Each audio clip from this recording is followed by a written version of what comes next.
Boker Tov Mevorach, la Gemara dans Masechet Megillah enseigne la chose suivante. Gadol Talmud Torah yoter mikibud avem. Il y a plus de mérite à l'étude de la Torah que le respect des parents. Et la preuve étant Yaakov Avinu qui a été puni les 22 ans qu'il a quitté ses parents, mais il n'a pas été puni les 14 ans pendant lesquels il était dans la yeshiva de Shem et Ever.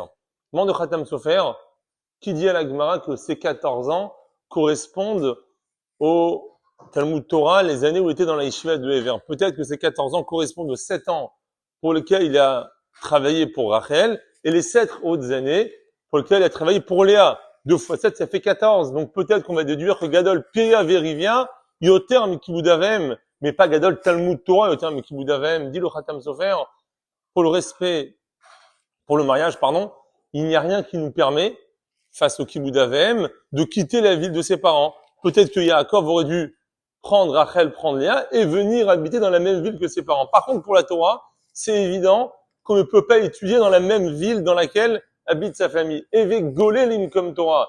La Mishnah dans Avot, il n'y a pas le choix que de partir, de s'arracher à sa famille et aller dans un endroit où on est étranger, dans lequel on va pouvoir être prolongé totalement dans l'étude de la Torah sans être dérangé par tout ce qui est de la famille. Donc, si Yaakov Avinu n'a pas été puni, c'est que forcément c'était pour le Talmud Torah, pour la seule raison et unique pour laquelle il peut quitter sa famille. Mais pour le reste, comme Kibud Avem, il serait censé rester dans la même ville.